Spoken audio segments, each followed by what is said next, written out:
They said not to raise my glass, not even for the toast.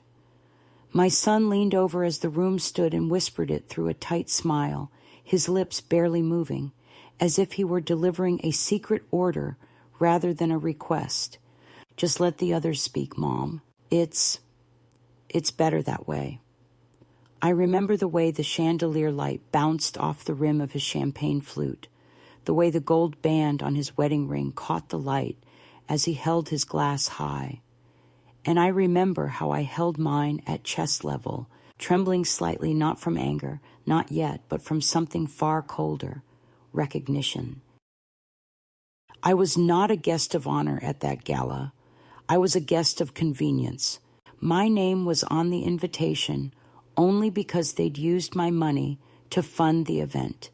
And my story, my hardship, my years of struggle, my sacrifices as a single mother was part of the promotional material. But my presence, that was negotiable. My voice, disposable. I'm 81 now. I live alone in a second-floor apartment above a bakery in a town most people fly over without a second thought. But there was a time I shared a house with marble countertops and designer sinks. A time I wore silk scarves and leather gloves and signed checks with a pen that had my initials etched in gold. That was before I realized that proximity to beauty is not the same as belonging. That was before my own son, the one I raised through illness and poverty and 4-digit overdrafts, taught me what it means to be erased slowly, gracefully, under the guise of decorum. It wasn't always this way. Or maybe it was, and I was just too in love with being needed to notice. Daniel was a colicky baby, the kind who cried in long, desperate sobs that made the neighbors knock on the door. His father left when he was 2, said he couldn't live in a house full of noise and unpaid bills. I told myself I didn't need him anyway. I took 3 jobs, one at a school cafeteria, one cleaning offices at night, and one on Sundays at the church folding bulletins and sweeping communion crumbs off the carpet. I didn't complain. There wasn't time. My hands were always busy, peeling apples, sewing loose buttons, counting out coins at the gas station with silent apologies to the clerk. Daniel grew tall and quiet, a child with a brain wired for logic and an allergy to weakness. He wasn't unkind, just clinical, the kind of boy who'd correct your grammar while you were crying. When he got into law school, I sold my car to cover the first semester's deposit. When he bought his first house, I dipped into my pension fund to help with the down payment. He said it was temporary. He said he'd pay it back, but I never asked. Not because I didn't want the money, but because I didn't want to become the kind of mother who made love conditional. That's what I told myself anyway. When he married Carla, I bought a beige dress with a ribbon belt and wore pearls that had belonged to my mother. I smiled through the ceremony, even though I wasn't seated in the front row, even though no one asked me to give a speech, even though, when I approached the photographer for a family portrait, he glanced at Carla, who shook her head almost imperceptibly and then turned away. Later, Daniel said it was just a miscommunication, that of course I was part of the family, but the photos told a different story. I wasn't in them, not one.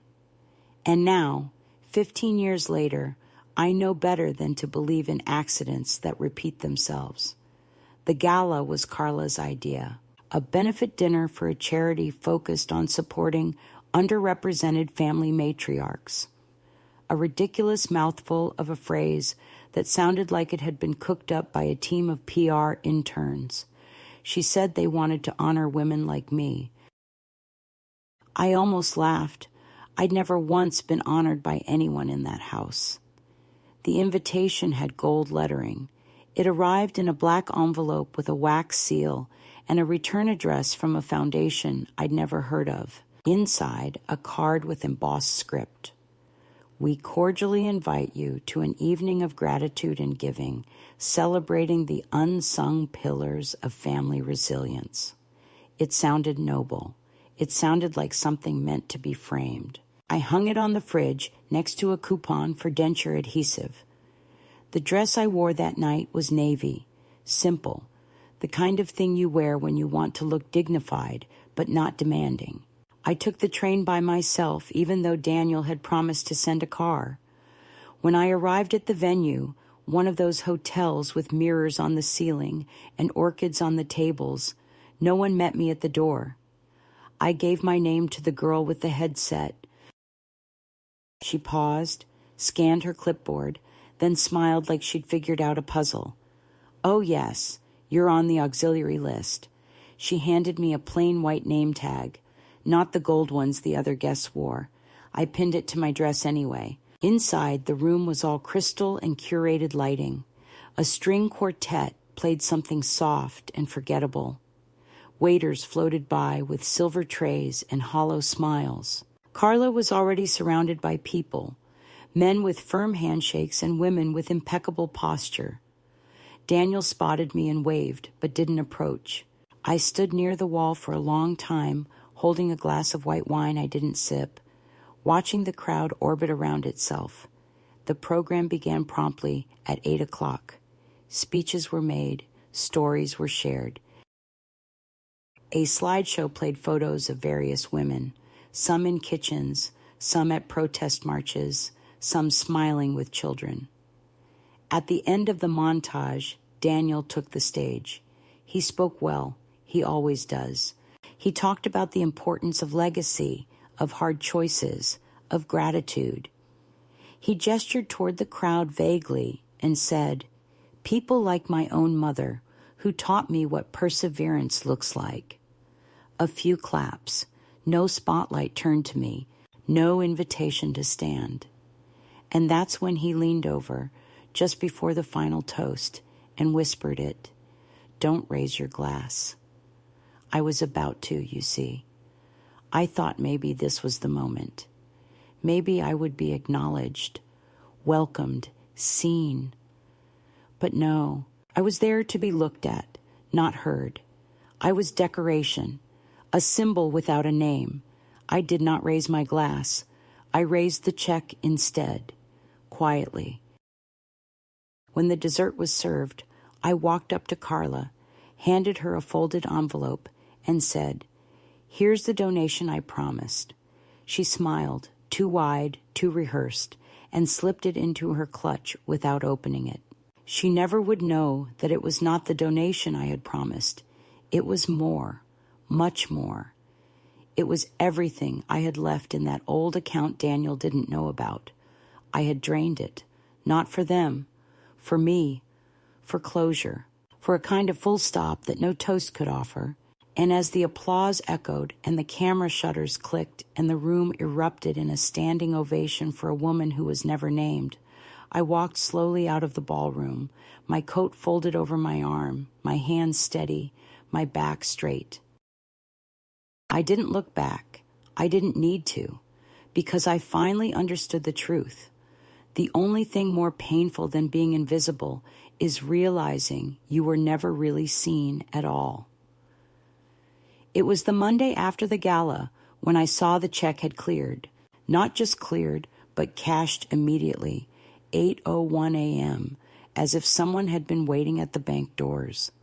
No thank you message, no acknowledgement, no awkward call or polite text. I watched the notification appear on my banking app while sitting at the small laminate kitchen table in my apartment, the same one where I'd spent decades sorting bills, writing grocery lists, sewing hems by hand under the yellow glare of a single bulb.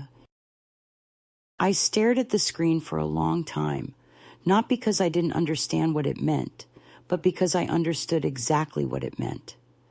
The money was taken, willingly, greedily, and I was never going to hear from them about it again.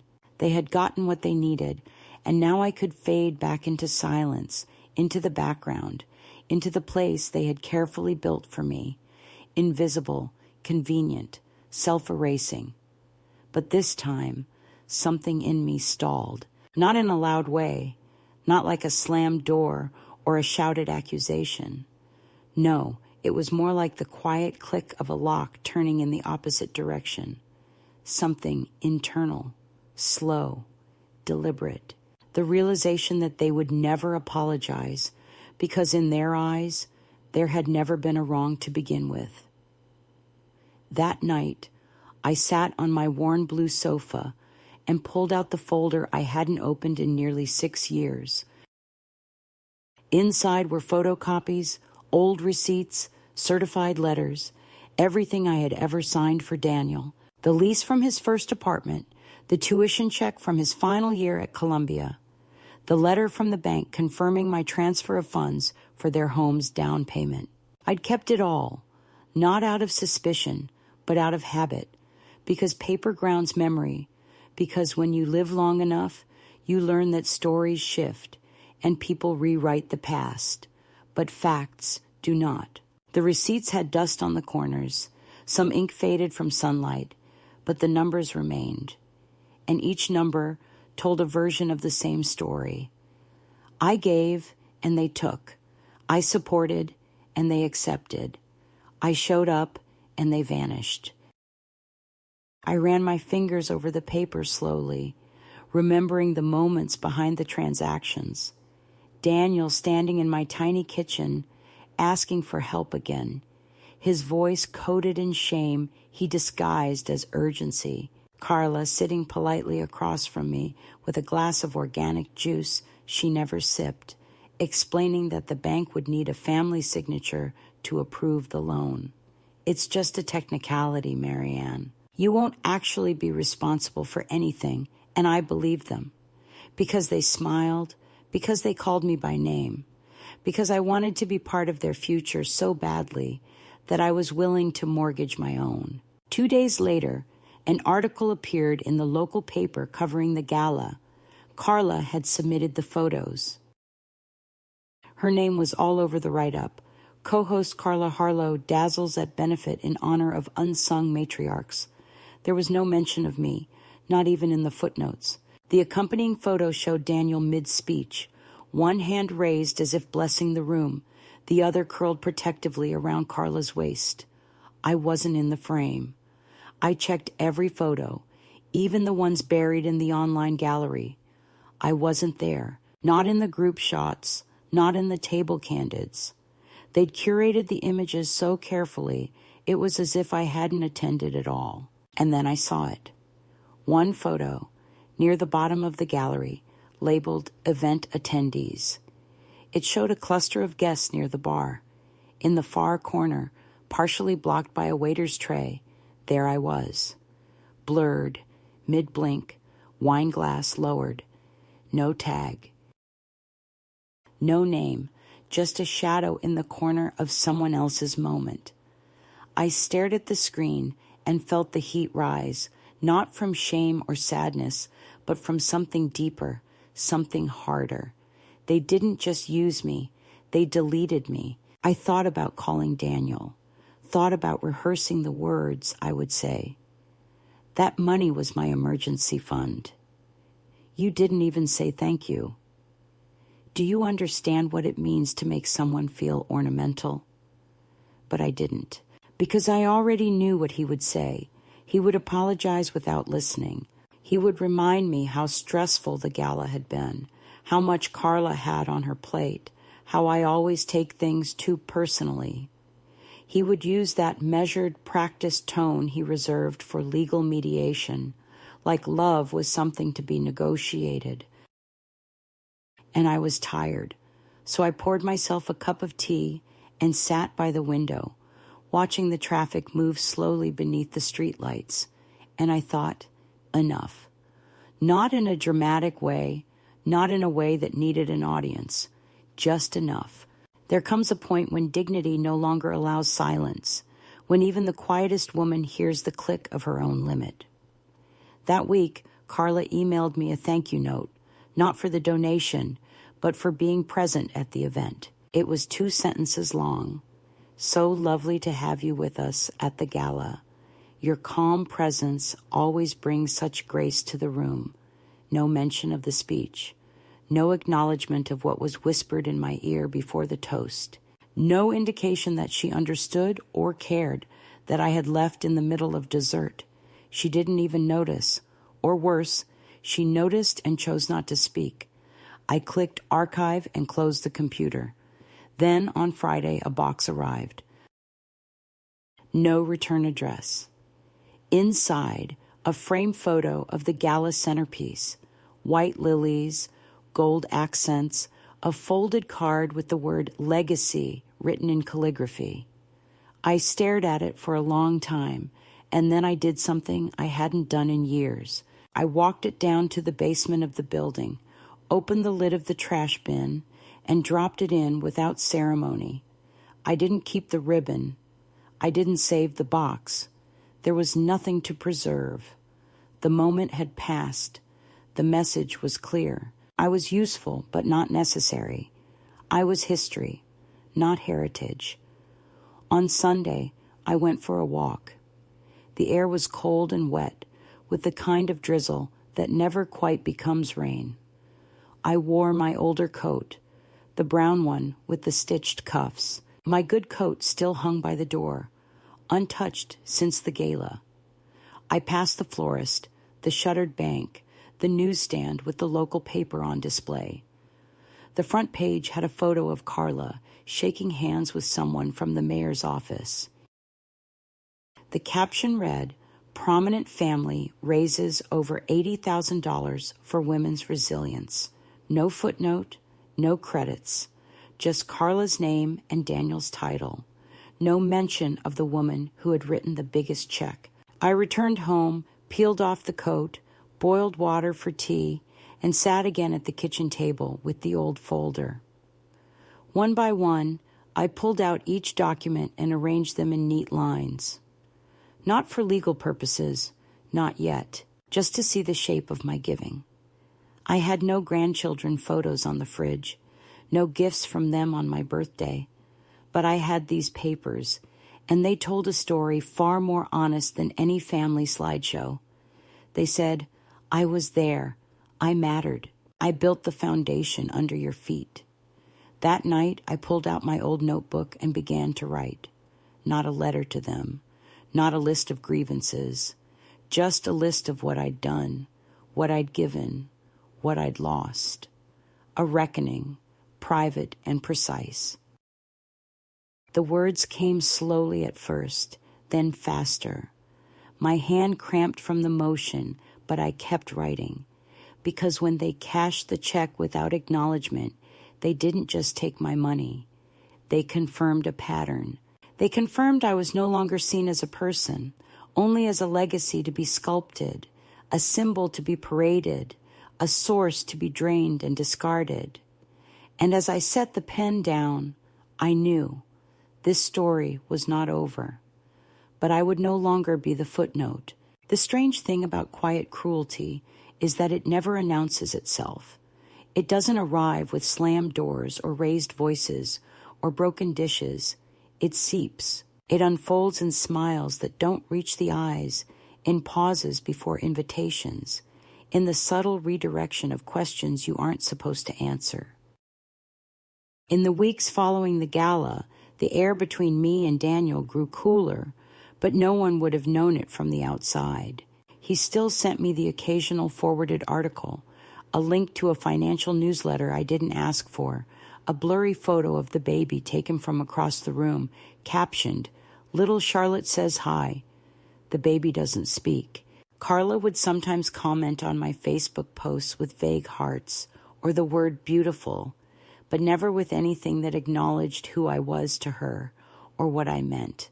I began to notice that every time they tagged photos of family gatherings, birthdays, backyard brunches, beach days, I was never included. Sometimes I wasn't invited. Sometimes they said it was last minute, and they assumed I'd be tired. Once, they forgot to tell me Charlotte had been christened. I saw it online the next morning. Daniel in a navy suit holding her above the baptismal font, Carla in pale pink with her parents on either side, and my granddaughter's name etched into a cake I'd never see. I stared at the photo and realized that a woman I didn't recognize was holding the child in the final frame, a woman identified as Charlotte's godmother and family friend. No one told me there was a ceremony. No one told me they had chosen someone else to take that place. I didn't call to ask why. I didn't even cry. I just sat at my table with the blinds drawn and watched the light fade in strips across the carpet. I remember thinking that I had somehow become too large and too invisible all at once, someone they couldn't erase entirely but didn't want in the frame either, like an old watermark that shows through when the lighting is wrong. You can't say it's not there, but you don't want to admit that it is. I noticed it in small things too. When Carla invited me to brunch once, just once, to a small restaurant with too many mirrors and dishes that looked like plants arranged for autopsy, I overheard her tell the hostess, "Table for 3. I was the 4th. They didn't correct the reservation. We squeezed in. I was seated at the corner, half cut off from the conversation. When I spoke, no one looked up. When I laughed, it hung in the air like a leftover note. When the bill came, Carla reached for it and said, "Oh, don't worry. This one's on us. You've done enough." The way she said enough sounded more like a closing remark than a kindness. After that, the invitations stopped entirely. Or maybe they had never really been for me. Daniel would mention events in past tense. We had a lovely dinner with the Kleins last weekend, and I'd nod like I hadn't been sitting 2 miles away, eating reheated soup and listening to the pipes groan in my ceiling. I started to realize that my number was saved on his phone, not as Mom, but probably as Mary Ann Cross, a contact, a contingency, a source. I became more aware of how they spoke about me to others. Once, while visiting the boutique near my apartment, where Carla occasionally shopped for throw pillows or soy candles, I overheard her speaking to a woman I assumed was a neighbor. "She's very independent," Carla said of me, smiling. "She's one of those older women who doesn't need much." We try to keep her involved, of course, but she likes her own space. I stood behind a display of linen napkins and blinked. Not much. My own space. Like I was a plant with minimal watering instructions. Daniel began forwarding me articles about estate planning, trusts, simplifying one's legacy. No explanations, just links, no subject line, no message. Just a passive drip of control, masked as helpfulness. I'd open my email and see them lined up like unopened pills in a plastic tray. One night I replied, "Thanks, I'll consider it," and he responded with a thumbs-up emoji, an emoji. I, who had typed his high school essays on a typewriter, who had handwritten the speech for his graduation ceremony when he lost his voice from bronchitis, I got a thumbs-up emoji. I started to wonder if I'd been demoted in their lives from participant to placeholder, a kind of living memorial that looked better in silence. Meanwhile, my own life shrank. Not dramatically, just subtly. I stopped cooking full meals. I stopped making lists. I stopped watering the plant by the window. I began to wake up without urgency, move through the day with a kind of soft detachment. I would sit in my chair and reread the same paragraph 3 times. I would walk to the post office just to feel my feet on the pavement. I would pass neighbors and smile, and they would smile back, not knowing how much space I was no longer allowed to occupy. And I would think, this is what it feels like to become the outline of a person, to be present in form but not function, the echo of usefulness. One afternoon I received a package from Carla. No note, just a beige cardigan, soft and shapeless, with a tag still on. It was one of those sweaters meant to blend into any room, the kind that erases the body inside it. I tried it on and looked in the mirror. I looked like a woman attending her own disappearance. I folded it back into the box and placed it in the hall closet, behind the coats no one wears. It sat there like an unopened metaphor. I did not thank her. Then came the dinner party. Not for me, of course, for Daniel's colleagues. I was invited to stop by for dessert, a phrase so loaded with exclusion it might as well have been a locked door. When I arrived, the living room was already full. Lawyers, clients, the wives of men who used the word "my team" instead of "my staff." I was handed a flute of something sparkling and ushered toward a corner. The kitchen was lit like a showroom. Carla glided through the space with practiced ease, and Daniel nodded at me from across the room like I was someone he vaguely recognized from the elevator. At one point, someone asked me, "And how do you know the Harlow family?" I blinked. Before I could answer, Carla laughed lightly and said, "She's just family," in a tone that suggested that word meant anything but. No one pressed further. They didn't want to know. At the end of the evening, I offered to help clear plates. Carla said, "Oh no, Marianne, just relax." You've done enough again, that phrase. Enough, like a seal placed over a finished container. I stood for a moment in the kitchen, holding a glass with lipstick not mine, and realized I had stopped being a person to them. I had become a role, background, archive, something to be honored from a distance, like a portrait no one really likes but keeps out of obligation. I set the glass down, went to the guest bathroom, and looked at myself in the mirror. I didn't cry. I hadn't cried in a long time, but I stared for a long time at the reflection of a woman who had made space her whole life, space for others to grow, thrive, succeed, and now found herself edged into the margins of her own story. That night, back in my apartment, I didn't sleep.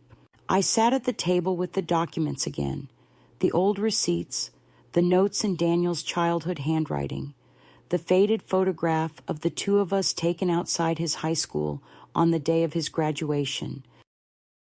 I stared at my younger self, stubborn, exhausted, proud, and wondered if she would recognize the woman sitting here now.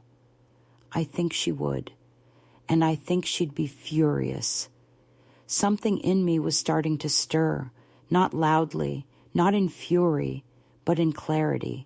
I realized I didn't need to wait for permission to matter. I didn't need a platform or a podium or a toast.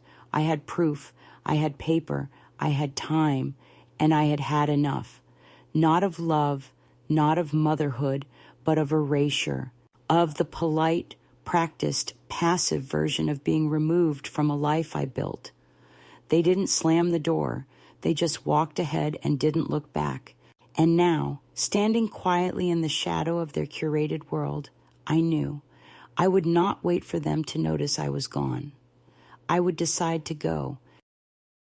It began, as many changes do, not with a scream or a bang, but with a quiet decision made over a mug of lukewarm tea and a faded envelope I hadn't opened in years. I'd found it wedged between cookbooks on the high shelf above the stove, where I'd tucked it away a decade ago, thinking I'd come back to it someday. It was a letter from my husband, written shortly before his death, back when Daniel was still in law school, and I was still in the habit of thinking everything we gave would someday return to us in love.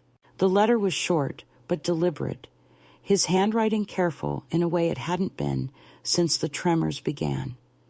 He wrote, "Marianne, don't let them write your story without your permission. You've built too much to be turned into a footnote. I sat with that sentence for a long time. It didn't shout. It didn't instruct.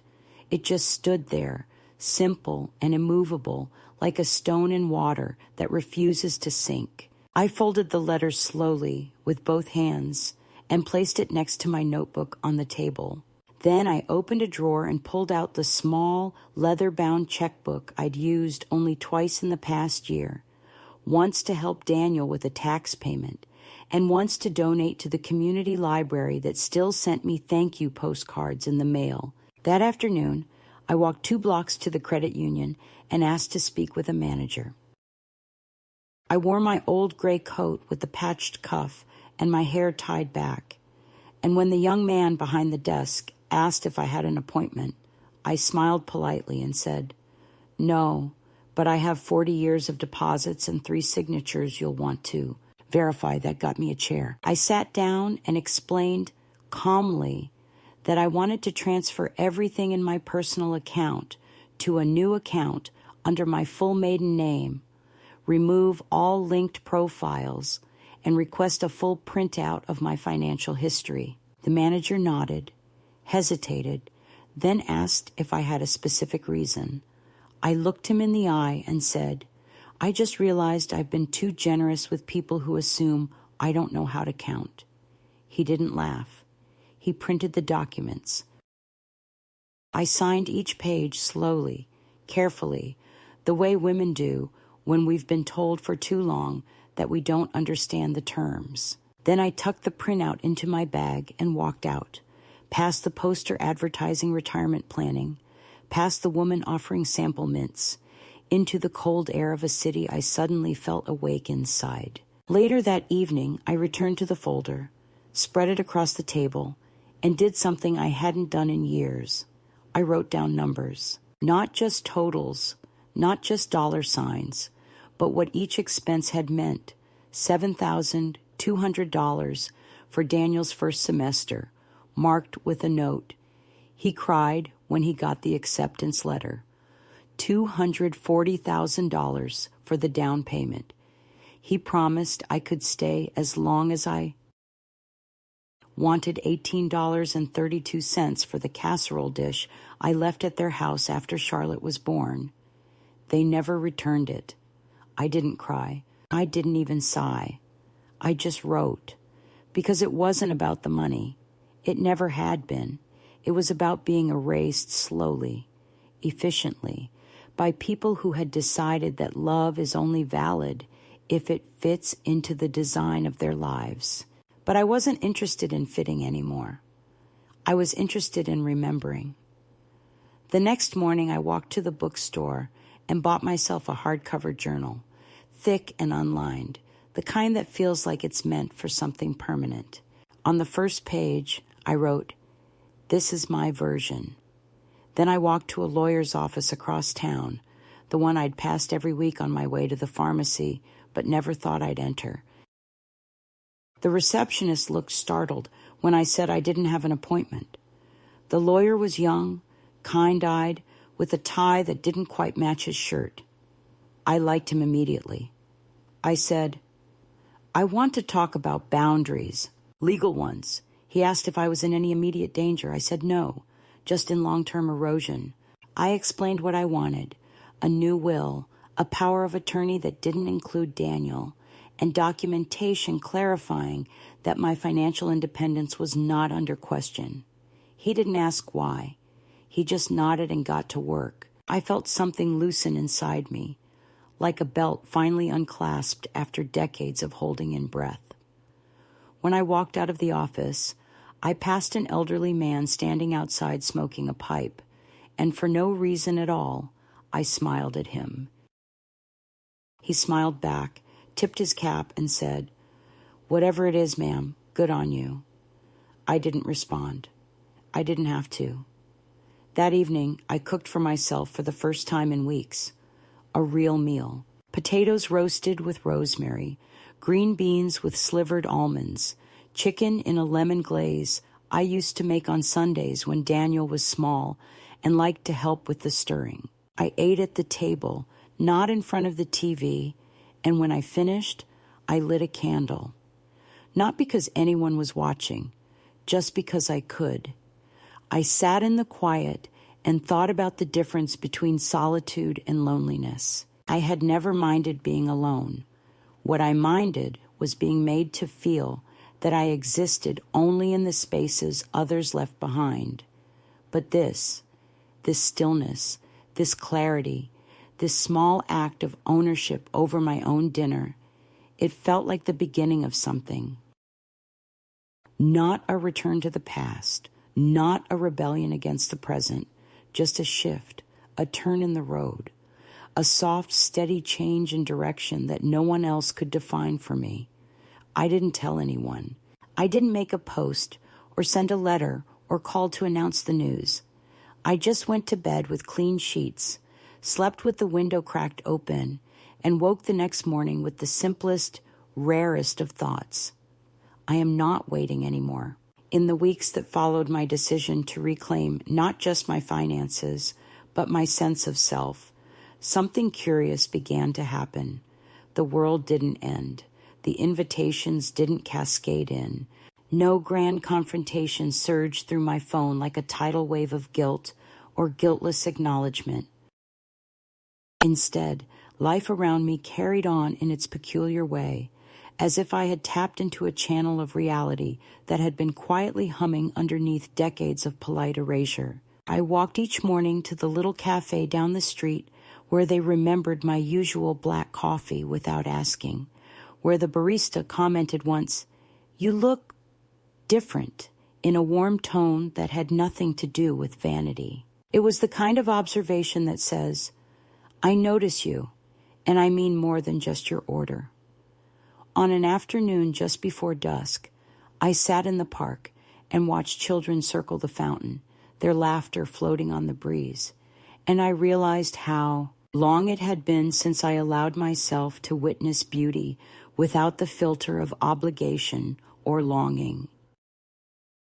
I sat there until the sky turned lavender and the stars came out, and I cracked open my new journal and wrote until my fingers stung. I wrote of a woman who had been made small and unseen, and of the slow, steady rise of recognition that she could exist in full again, without apology.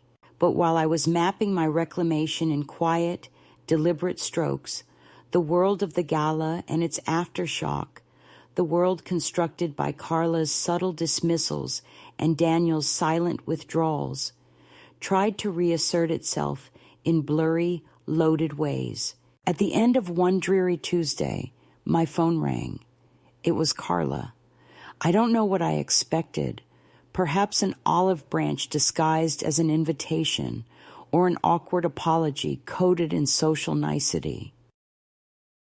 But what came through the line was neither that nor a silence. It was the brittle politeness of contract. "We're hosting a donor luncheon next week," she said, as if I were a name on a guest list, rather than a mother who might or might not be invited. "We'd be honored if you could join us." She paused, as if waiting for an affirmation, then swiftly added, "Of course no need to. I know you're busy, but we thought you might like the company." In that moment, I felt myself shrink, like I'd been offered a chair at a table reserved for people who simply look like they belong, not people who belong themselves. I replied with a soft, "Thank you, I'll let you know," and ended the call before my voice cracked. I didn't let her know. I taped the call into a plastic pocket in my notebook, next to the printed bank statement and the letter from my husband. I didn't reply. Days passed. I saw how my absence in that virtual space unsettled the narrative. They began asking about other donors, about guest confirmations, and eventually someone left a message at my door. A pale envelope through the mail slot, containing a card that read, "Missing your presence." I stared at it and realized that presence is an abstraction, safer to call harmless. But what they missed was something more essential: acknowledgement, visibility. I tossed the card into the recycling bin without reading it again. Then, an incident in the quiet gray of a Thursday unsettled me more than any grand drama could. I was in the grocery store, standing in line, eyeing apples so good they almost looked impossible, when I overheard a young woman behind me ask the cashier about me. She spoke like she was offering a kindness, but her tone was sympathetic, like when someone pats your hand at a funeral saying, "I'm sorry for your loss," not knowing you weren't grieving, only invisible. The cashier, who knows me by name, said, "Oh, Marianne's just someone who doesn't come here much anymore. She's been busy, you know. Busy. Busy with nothing that matters, apparently. I bit my lips so the end of my smile didn't fall. I paid for my groceries and walked out in the drizzle, the weight of their fiction following me like wet clothes clinging to skin. I carried that moment with me for days. It burned like memory until it solidified into resolve. I realized that erasure doesn't always shout. Sometimes it's a whisper that echoes between the stolen stories, and it's louder than any scream. The decision didn't spark in anger. It bloomed quietly in clarity. I began to write letters, not accusatory ones, not declarations, but letters of quiet truth, delivered to the people closest to the world that had erased me. One I left at their house, addressed simply to Daniel, with no return address. Inside, I wrote of the ledger, the receipts, the degrees paid for, the down payment, and of the fading photo of the two of us in a high school parking lot on graduation day. I told him I was not bitter, but lived. I told him that I no longer needed to be invited to recognition because I had recognized myself. The letter was neither sent nor received. I slipped it inside their mailbox and left without a word, but I didn't look back. It was my story, not theirs. Around that time, a local writer invited me to share a memory for a newspaper column titled Voices of Our Town. I agreed, not because it was a platform, but because it used real space on a page, not just curated image space in a family blog. I spoke on paper of resilience and erasure and the simple necessity of being seen. The next Sunday, the column ran. My name and words appeared in print. Because I had asked not for praise, but for presence. The ink was black and steady. I cut out the column and framed it. I hung it on my kitchen wall, where I see it each morning. I don't call it art, it's testimony. Meanwhile, they noticed. Not immediately. Life among the river of privilege can take time to pause. But after a few weeks, Daniel's tone in our messages shifted. He sent a photo of Charlotte's drawing, scribbles that looked like a rainbow and a tree, and said, "Hope you like it." A rainbow, yes. One she drew. But a gesture. I replied, "Thank you. I do." It wasn't a surrender. It was still presence. A bridge extended from me, not for them or to them, but for me.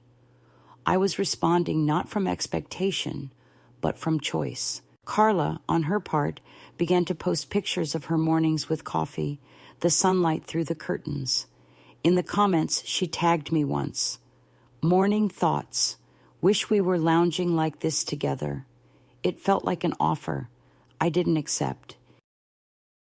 I didn't reply. I let it hang there, visible, public, as the choice I made in the world. I can appear on terms that make sense to me, not theirs. My own rhythm. One evening, well into the dusk, I received a call from a woman I barely knew, the editor of a small local radio station. She said she'd heard about the column and wondered if I would speak briefly on air about staying visible in later life. I said yes. The next day, I went to the studio. I sat in the cold glass booth, microphone at my chin, and spoke, not as someone asking to be seen, but someone affirming her own presence. My voice, unfiltered and warm, filled the silent world of airwaves. After the segment, people wrote to me. Neighbors half remembered, childhood friends I hadn't spoken to in years, new acquaintances who said, "I heard you say," and I felt seen too. That night I sat with my journal, writing not because I needed to, remember, but because I had to keep the record of sight alive. By the time I turned off the light, I understood something. That power was not in demanding acknowledgement, but in choosing your own visibility. The world could recognize me when it was ready, or it might never. But I no longer needed permission to matter. I had already started living as if that was enough. The check was lifted. The voice, no longer silent, had found its own cadence. And I at last was no longer a shadow, but someone unfolding into the light she built. The moment of no return came not in a courtroom or a family confrontation, but on an ordinary Wednesday morning, when I found a man in a beige suit standing outside the cafe where I'd taken to having my second cup of coffee. He didn't wear his discomfort on his sleeve. He wore it in the stiffness of his spine, in the way his briefcase hung too neatly from his wrist, in the calculated blankness of his smile. He waited until I finished my coffee, then approached the counter and said my name, as if reading from a file. Mrs. Marianne Cross Harlow? I nodded. I represent your son and daughter-in-law. They've asked me to reach out regarding your well-being. I looked him up and down, saw the paperwork peeking out of his folder, guardianship forms, preliminary estate documents, and a typed letter I recognized, not from the handwriting, but the tone. Clipped, sanitized, protective on the surface, but laced with control. I didn't invite him to sit. I didn't take the folder. I simply said, "Tell Daniel and Carla I'm no longer available for management, and remind them that I am of sound mind, living in a sound world, and that I didn't disappear. I stepped away." The man hesitated. "They're concerned about your safety." I raised an eyebrow and said, "What a lovely thing to claim after they asked me not to raise my glass in public." I left him standing there, awkward and blinking, a man whose job was to carry worry like a performance, not a truth. That afternoon, I went home and sat at my desk, where the envelope with my lawyer's letter still lay unopened from the day I had it notarized. It was a simple letter, dry in tone but fierce in intention, stating that any further legal contact made under false pretense would be considered harassment, and that I had secured local representation. I signed it in dark ink, folded it into a fresh envelope, and mailed it with a stamp that had a goldfinch on it, small, sharp-eyed, unapologetically vocal. I walked back slowly from the mailbox, feeling the weight of the years shift on my shoulders, not lighten exactly, but redistribute themselves in a way that made me taller. That letter was not an act of war. It was a declaration of boundary, a final act in a long play that had demanded I stay seated through scenes in which I never had a line. The next day, I wrote a much shorter letter, this one to Carla, 3 sentences. I know what you did. I know what you didn't say. I'm not angry. I'm not coming back. Take care of your own life now. I finally started mine. I wrote it without bitterness. I wrote it as a woman who no longer needed to be interpreted. I mailed it without hesitation. That night, I sat with my tea by the window, watching the wind pull through the alley like a dog searching for its owner, and I thought, not with sadness but with awe, of how long I had waited for someone to see me before I remembered I could open my own eyes. The next week, an article appeared in the local Wilmington newspaper, a photo of me from a Thanksgiving years ago, holding a pie dish, smiling into a camera I didn't know was watching. The headline, "Family Seeks Help Locating Beloved Matriarch." Quotes from Daniel and Carla, all feigned concern, all performance. We miss her. We just want to know she's safe. She's not the type to disappear. I laughed when I read it, not cruelly, but in a kind of disbelief so complete it came out of my lungs like relief. Not the type to disappear, but somehow very much the type to be silenced, to be omitted, to be used as a symbol, and then shelved. I cut out the article and placed it in my journal, not out of nostalgia, but as evidence, proof of how people only fear what they can no longer use. Joyce, my landlady, and now companion in late-night television and boxed wine, glanced at the clipping and said, "You should sue them for underestimating you." I said, "They'd have to get in line."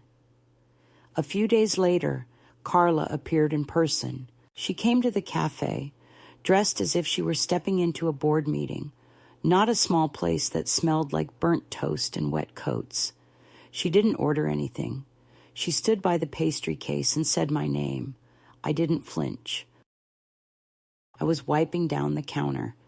I kept wiping. When she finally stepped forward and asked if we could talk, I gestured toward the back booth. "You're talking now," I said. She sat down like a woman entering a confessional.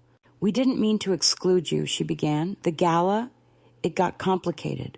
Daniel was overwhelmed. The event was—" I cut her off, not with volume, but with stillness. "You asked me not to speak." That's not complication. That's choice. She looked down at her hands, and for the first time I noticed they were shaking. "I didn't want your shadow in every room," she whispered. I nodded. "And now you don't have to worry about it." She tried to offer a photo of Charlotte. I didn't take it. She said Kieran, her stepson, my only grandchild who ever came to me without asking, had been asking for me, that he missed me. I said, "He knows how to find me." I ended the conversation there, not in anger, but in completion. I left her sitting in that booth unfinished and returned to the counter, where my apron waited and the floor still needed mopping. That night, I wrote a final note, not to them, to myself. You didn't lose them. They let go. And you finally let go back. I taped it to the inside of my dresser drawer, behind the recipe cards and the folded letter from my husband, because some truths need to live in the dark a while before they light the rest of your life. And then, with clean sheets on my bed and the hum of evening in the pipes of this quiet, borrowed house, I slept. Not as a woman waiting to be seen, but as a woman who had finally stood fully in the center of her own name. The silence afterward was not emptiness, it was fullness. It was the kind of quiet that arrives when a room is finally cleared of everything that does not belong, when the clutter of pretending, the weight of waiting, the echo of unspoken grief all lift at once, and what remains is something cleaner than peace clarity. In the weeks that followed Carla's visit and the article in the paper, I stopped checking for updates. I no longer looked at their social media pages. I didn't scroll through photos of family gatherings to spot my absence. I stopped imagining a version of life where they remembered what I gave, where they acknowledged my name, not in scripted tributes, but in daily honesty. I had spent too many years confusing love with usefulness, attention with respect, performance with presence. Now, every morning, I wake with no questions hanging over the day. My name belongs to me again, not as Daniel's mother, not as the donor or the matriarch or the background figure. Just Mary Ann. That is enough. Most mornings I walk, not far, just enough to remind my body that I still carry myself. I pass the bookstore that now carries a small stack of local essays, including mine, with a note that reads, "By residents who still know how to tell the truth." I visit the library and nod to the librarian who once helped me print a copy of the first letter I sent to my lawyer. I return home by 10, make tea, and write. Not every word needs to be beautiful. Not every sentence must say something profound. Sometimes I just list things I noticed. The way the birds gather before it rains. The way the street lamp flickers exactly at 7:42. The exact tone of the sky when it decides to forgive the sun. These are not scraps of time. They are not filler. They are my hours, mine. I've begun sorting through my boxes, things I used to think I'd pass down, Heirlooms, I assumed, would find their way to some curated shelf in a house that no longer belongs to me. Now I touch each one and decide its fate without expectation. Some I give to the church, some I return to thrift stores, anonymous. Some I keep, letters, photographs, my father's razor, my mother's rosary, a handkerchief embroidered with my initials from a time when people still sewed care into cloth. These are not relics, they are witnesses. I keep them, not so they'll be inherited, but so I can be accompanied. One afternoon, while dusting the hallway, I came across a small mirror I hadn't looked into in months. It's round and a little warped, hung at an awkward angle. But as I passed, I caught my reflection, and for a moment, I stopped. Not because I looked beautiful. I didn't. My skin was loose, my hair uneven, my eyes tired in that permanent way that comes from a life lived too much for others. But there I was, entire, unapologetic. I didn't smile. I didn't flinch. I just nodded to myself, the way one nods to someone they've finally learned to respect. Then I turned off the light. I know now that closure is not a letter or an apology. It's not a public reconciliation or a shared understanding. Closure is a door you walk through alone. And on the other side, you don't find resolution. You find yourself. I don't regret the money. I don't even regret the years. I regret only the time I spent shrinking so others could feel more generous. But even that regret feels old now, like a bruise that's lost its tenderness. I don't need revenge. I don't need them to see me. I see myself. To any woman reading this, any woman sitting quietly in a corner of her own life, waiting for permission to speak, to stand, to be, let me tell you something. No one told me soon enough. You don't owe them your silence. You don't owe them your soft edges or your edited stories or your invisible labor dressed up as tradition. If they only love you when you're quiet, it isn't love. If they only welcome you when you serve, it isn't family. You are not here to decorate someone else's success. You are not here to be curated. You are here. That is enough. And next time, if there is a next time, I will raise my glass. Not because they asked me to, not because it's my turn, but because the glass is mine and so is the toast.